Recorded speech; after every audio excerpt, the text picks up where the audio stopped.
সবাই কেমন আছেন? আশা করি সবাই ভালো আছেন। এই যে দেখেন আজকে আমি এটা পাউরুটি ভাজবো, ডিম দিয়ে দুটা ডিম নিয়ে নিছি, যেটা আমি শর্ট ভিডিও বানাবো।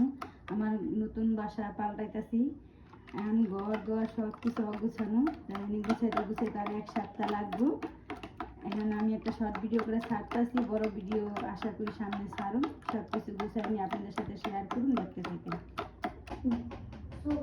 ছবির ওই জায়গা থেকে ভিডিও করলে কত ভালো লাগে, আর এমনি করলে এখানে হালকা একটু পরিমাণ মতো তেল দিয়ে দিব, বেশি তেল দিব না। এটা আমার আগের ফ্রাই প্যানটা।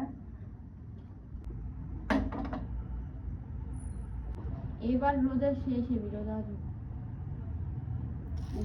এভাবে করে বাচ্চাদেরকে শর্টকাট একটা নাস্তা, এটা পাউরুটি খাওয়া হইলো, ডিমও খাওয়া হইলো। বাচ্চারা ডিম খালি পাউরুটি খাইতে চান, আপনারা এভাবে করে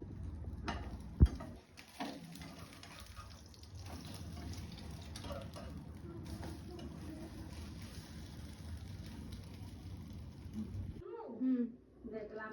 আম্মু আমার নাস্তাটা কই? এই যে নাও,